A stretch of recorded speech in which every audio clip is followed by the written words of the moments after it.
عليكم ورحمة الله وبركاته. أخباركم إيه؟ يا رب تكونوا بخير. حلقة جديدة من حلقاتنا هنتكلم في الكورة. وحشتني جدا وحشني جدا جدا جدا فوق ما تتخيلوا والله. يعني ربنا وحده يعلم انتوا وحشني قد إيه. أخباركم إيه يا جماعة؟ يا رب تكونوا بخير.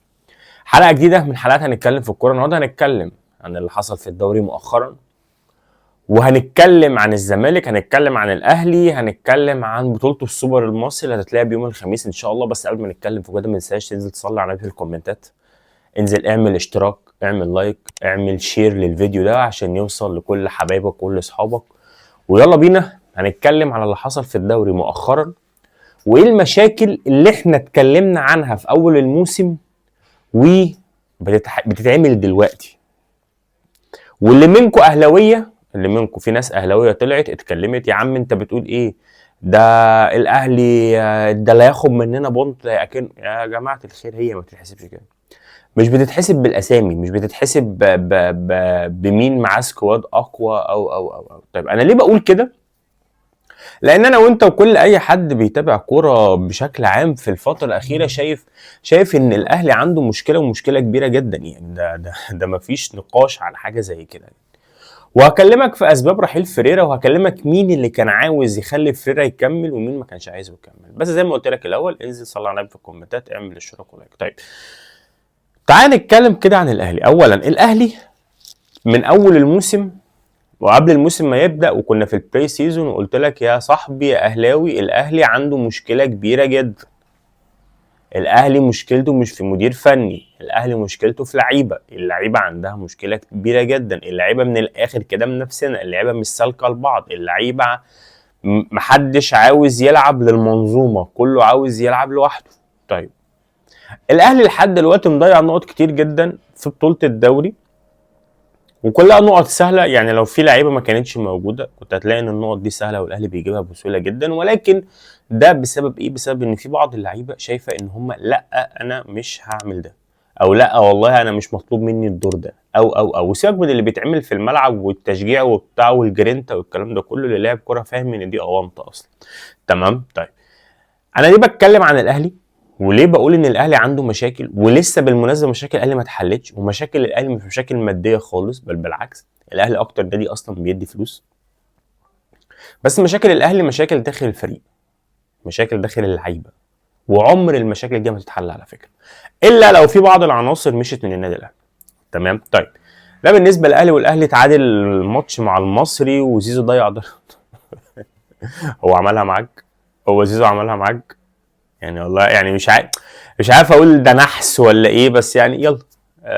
مبروك للمصري التعادل، ومبروك للاهلي التعادل طبعا. يعني الزمالك، تعال نتكلم عن الزمالك النهارده، وهكلمك عن الزمالك النهارده بشكل مختلف شويه. طيب انا ليه بكلمك النهارده عن الزمالك بشكل مختلف؟ لان احنا جينا هنا في نفس القناه، هتنزل في الفيديو تحت هتلاقي اسباب خساره الديربي ورحيل فريرا. من بعد ماتش الديربي انا قلت ان الراجل ده لازم يمشي، ما ينفعش يكمل ثانيه واحده في النادي، ما ينفعش. ولكن إدارة الزمالك أخيرا فاقت، وإذا الناس خدوا قرار بإقالة فريرا نظرا لسوء النتائج. أنا ما يهمنيش كل ده، أنا كل اللي يهمني إن النقط اللي إحنا ضيعناها. أنت مضيع فوق ال 17 نقطة. لو كنت كسبت الفرق دي كلها أنت كان زمانك معدي، تلعب لوحدك في الدوري حرفيا. أنت في ماتشات اتعادلت فيها ما ينفعش إن أنت كزمالك تتعادل فيها أصلا. بدليل إن فرقة زي طلائع الجيش أنت لما لعبت لعبك العادي، اللعب العادي يا اسطى، أنت كسبت عادي جدا، من غير تأليف، من غير تحنيك. لان احنا المدربين بيجوا هنا يتحنيكوا علينا، فاكرين ان احنا مش فاهمين كوره، او فاهمين ان الناس ايه ده في الدوري المصري الدوري. لا يا اسطى، احنا فاهمين كوره اكتر منك يا اسطى. بالشهادات ماشي، الجزء العلمي مهم، ولكن لا احنا فاهمين كوره. يعني انا ما عنديش مشكله في اي لعيب من الزمالك خلاص. انا موضوع ان اللعيبه ديت يعني في لعيبه في الزمالك خلاص ما بقاش في عتب عليهم، ما ينفعش ان انا اجي واروح اتكلم معاهم وبتاع والكلام ده كله. هعملك قيمه. يعني شيكو بنز ده لو اتكلمت عليه هعمل له قيمه والله بجد. يعني ايا كان بقى اللي انا هقوله عن شيكو بنزا فانا هعمل لك قيمه.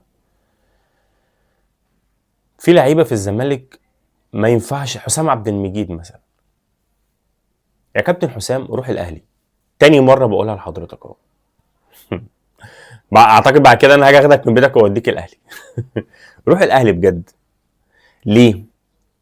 انا كتبت عندي بوست كده على الفيسبوك، الناس اللي متابعيني يعني، ان الراجل حسام عبد المجيد مش مركز في الملعب خالص،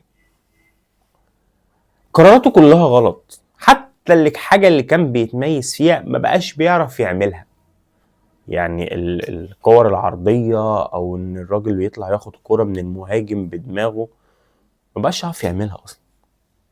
فيا كابتن حسام، لو انت يا صاحبي عايز تروح الاهلي اتكل على الله، والله مش عيب يعني. امشي يا عم، قول لهم انا عايز امشي، هات كوبري، هات نادي كوبري وروح يا صاحبي عادي جدا، ربنا يوفقك ويكرمك. بس انا مش هستحمل مستواك ده يعني اتمنى من احمد عبد الرؤوف ما يلعبوش السوبر، اتمنى يلعب بالونش ومحمد اسماعيل، اتمنى يعني، لان الموضوع اوفر قوي، الموضوع رخم قوي، شكلك بقى وحش قوي يا حسام عبد المجيد، خلاص والله بجد. ماتش السوبر او بطولة السوبر اللي جاية دي بطولة مهمة جدا. اهميتها في ايه كزمالك؟ اهميتها ان انت لو كسبتها، انت باقل سكواد موجود في البطولة، يعني باقل سكواد او باقل كواليتي لعيبة ممكن يكون موجود في البطولة دي، انت خدت البطولة. اهميتها ان هي هتديك دفعة للموسم. اهميتها ان انت كده كده بترجع هيبة الزمالك مرة تانية، ان انا قدام الاهلي وبيراميدز اكتر فريقين بيدفعوا فلوس، واكتر فريقين معاهم كواليتي لعيبة كلاس ايه.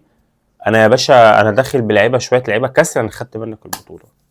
فبطولة السوبر دي مش بطولة عشان انت حضرتك تاخد مكافئتك، او عشان النادي يخش فلوس، او لا لا لا، بطولة السوبر دي في المقام الاول انت بالنسبة لك كلاعب، هي بطولة السوبر دي مهمة جدا للجمهور قبلك انت كلاعب اصلا، قبل ما تكتب في السي في بتاعك كده ان انت حصلت على بطولة السوبر.